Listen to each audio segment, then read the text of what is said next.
Welcome back to English Sports Focus, your specialized sanctuary for English immersion through the narratives of sporting greatness. I am your narrator, the Pitch Voice.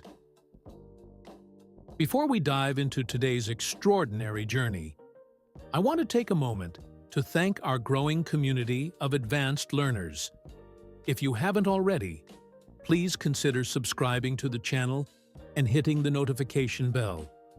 Your support allows us to continue producing these deep-dive linguistic biographies. If you find value in our content, a like on this video goes a long way in helping other students find us. Today, for History 7, we are breaking new ground by examining the life of a player who did not just compete in a sport, but who fought for the very right of her gender to exist within it. We are talking about the Queen of Football, Marta Vieira da Silva. In an environment often stifled by prejudice and systemic disparity, Marta emerged from the dry lands of Alagoas to redefine the boundaries of what is possible on a pitch.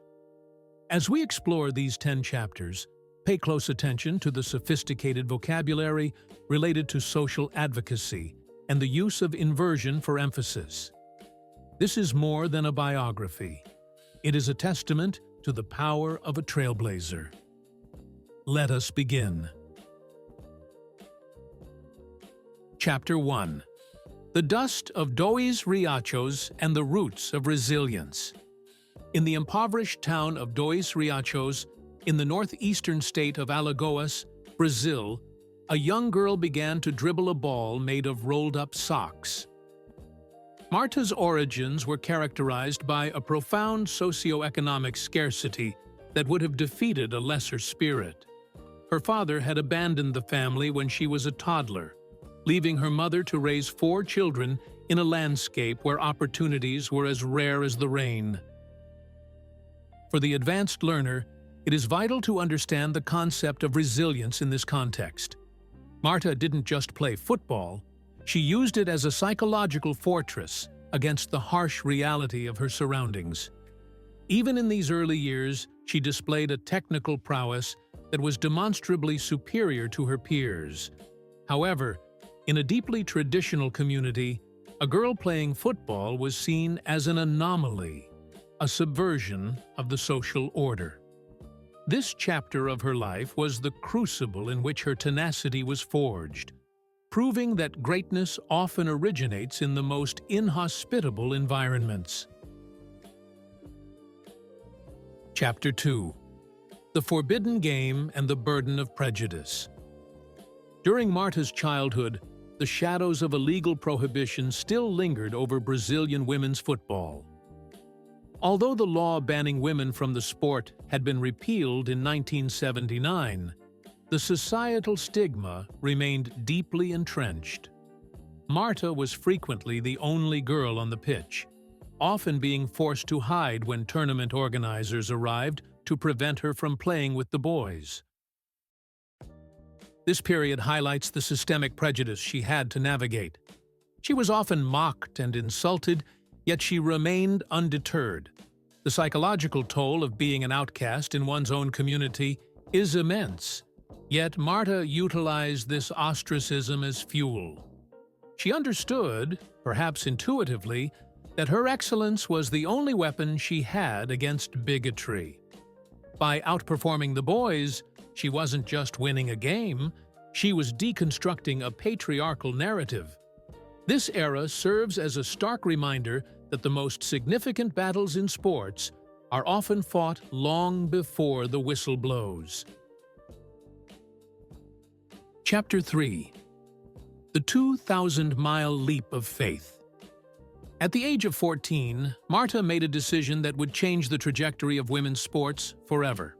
With nothing but a small suitcase and an unshakable conviction, she boarded a bus for a 3-day journey to Rio de Janeiro. She was heading for a trial with Vasco da Gama, a club that, at the time, was one of the few providing a semblance of a professional structure for women. This was a quintessential leap of faith. Imagine the courage required for a teenager from the hinterlands to navigate the sprawling, often dangerous metropolis of Rio. Upon her arrival, it took only moments for the coaches to recognize her genius. She was not just a player, she was a force of nature. This move initiated her professionalization, a transition from the chaotic street games of Alagoas to the disciplined tactical environment of a major club. It was here that the world began to hear whispers of a girl who played with the flair of Pelé and the tactical intelligence of a veteran. Chapter 4. The Swedish Odyssey and Global Recognition. In 2004, Marta made another daring move, this time across the Atlantic to join Umeå IK in Sweden. To move from the tropical heat of Brazil to the subarctic climate of northern Sweden was a shock to the system, both physically and culturally. Yet, it was in the Damallsvenskan League that Marta truly became a global icon.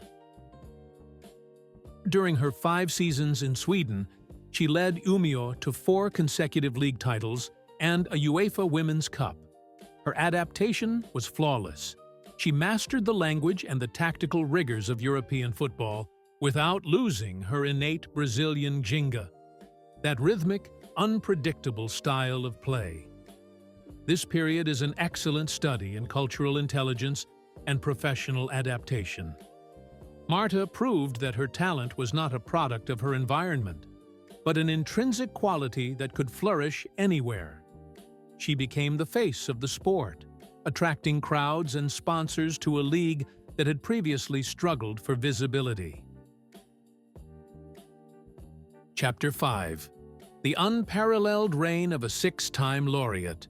Between 2006 and 2010, Marta achieved something that no footballer, male or female, had ever accomplished. She was named the FIFA World Player of the Year for 5 consecutive years.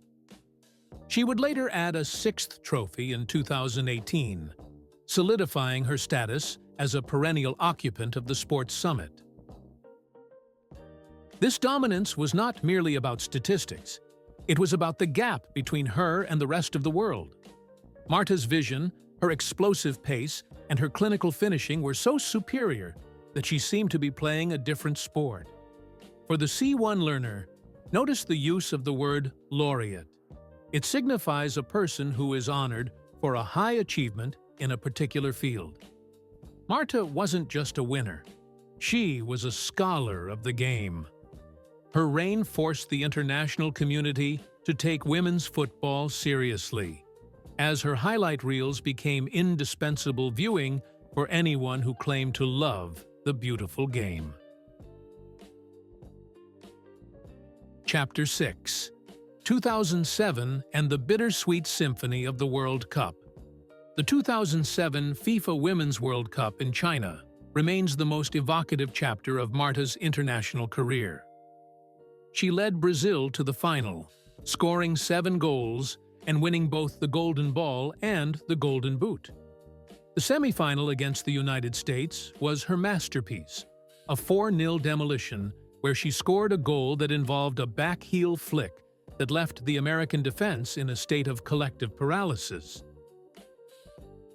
However, the final against Germany ended in a heartbreaking 2-0 defeat. Despite her individual brilliance, the lack of structural support for the Brazilian national team eventually took its toll. This bittersweet moment highlights a recurring theme in Marta's life: the struggle of an individual genius against the inertia of a federation that failed to invest in its women. Even in defeat, she was hailed as the Rainha, the Queen. This tournament solidified her as a national treasure in Brazil, a figure whose importance transcended the result on the scoreboard. Chapter 7. The American Dream and the Fight for Professionalism. Marta's journey inevitably led her to the United States, the epicenter of professional women's football. Playing for teams like the Los Angeles Soul, FC Gold Pride, and eventually Orlando Pride, she became a cornerstone of the burgeoning American leagues. Her impact in the U.S. was profound. She wasn't just a marquee signing, she was a catalyst for professional standards. Her presence forced clubs to improve facilities, coaching, and marketing. However, this era was also marked by the instability of professional leagues, several of which collapsed during her tenure. Marta navigated this volatility with a professional stoicism that was truly remarkable. She understood that she was a pioneer in a landscape that was still being mapped. Every goal she scored and every interview she gave was a brick in the foundation of the professional game we see today. Chapter 8. Advocacy, Equality, and the Gender Pay Gap. Beyond the pitch, Marta has utilized her platform to become one of the most vocal advocates for gender equality in sports. As a UN Women Goodwill Ambassador, she has campaigned tirelessly against the gender pay gap and for the rights of girls to access education through sports. In 2019, during the World Cup, she famously wore plain black boots without a sponsor logo to protest the disparagingly low endorsement offers made to female athletes compared to their male counterparts. This was a calculated act of defiance. She was signaling that her value could not be dictated by a market that remained biased. For the advanced observer, this is a study in advocacy and moral authority. Marta recognized that her legacy would be incomplete if she didn't fight for those who would follow her. She transitioned from being a sportswoman to being a stateswoman, representing the aspirations of millions. Chapter 9. The Emotional Crescendo. Cry at the beginning, smile at the end. One of the most poignant moments in sporting history occurred after Brazil's exit from the 2019 World Cup. Standing before the cameras, Marta delivered an impassioned plea to the next generation of Brazilian girls. She told them that the future of the sport depended on them, and that they must value it more than she did.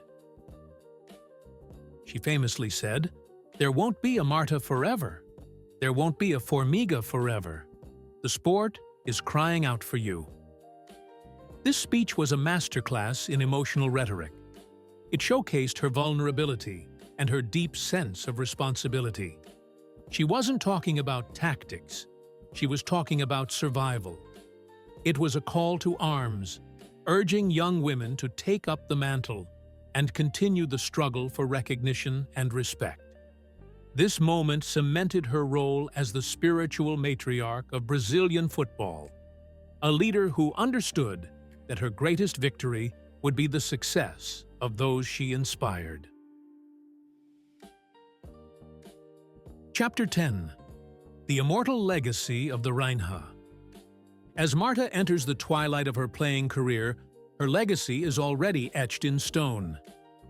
With 17 World Cup goals, she holds the record for the most goals scored in the tournament's history, by any player, male or female. She has competed in 6 World Cups and 5 Olympic Games, a feat of longevity that defies biological norms. However, her true legacy is the visibility she brought to the invisible. She turned a prohibited and ridiculed pastime into a prestigious professional career. She proved that technical virtuosity is not gendered. Today, when we see thousands of young girls across the globe wearing jerseys with her name, we are witnessing the fruit of her 40-year war against prejudice. Marta Vieira da Silva didn't just play the beautiful game, she liberated it. She remains the ultimate architect of opportunity, a queen whose kingdom has no borders and whose influence will resonate for generations. That was an incredibly powerful and linguistically rich narrative. Before we conclude, let's dissect some of the advanced language used in this episode. Socio-economic scarcity. This term refers to a lack of resources, financial, social, and educational. Marta's journey is a definitive study in overcoming such scarcity. Systemic prejudice. We use this to describe bias that is not just personal, but embedded in the laws, customs, and structures of a society. A trailblazer. A noun for a person who is the first to do something. An innovator who makes a path for others to follow. Marta is the ultimate trailblazer of women's football. To navigate volatility. This sophisticated phrase means to move through or manage a situation that is unpredictable or unstable. And that brings us to the end of History 7.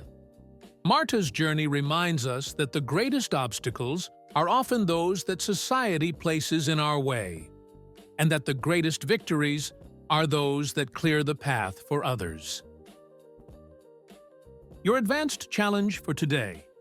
In the comments section, write a brief paragraph in English answering this. In your opinion, can the impact of an athlete be measured purely by their statistics? Or is their role as a social advocate more important for their long-term legacy? Try to use at least one of the vocabulary words from our language spotlight. I'll be reading and replying to the best responses. If you enjoyed this episode, please give it a thumbs up and share it with someone who is also on their journey to English fluency. Don't forget to subscribe so you never miss an episode of our sports history series. I have been your narrator, the Pitch Voice, for English Sports Focus. Join us next time for History 8, where we will explore another legend who changed the world. Until then, keep listening, keep learning, and keep winning. Tell us in the comments. Don't forget to like and subscribe. Your support helps us continue creating these detailed lessons. See you next time for more English Sports Focus. Until the next chapter of English Sports Focus, this is the Pitch Voice, signing off.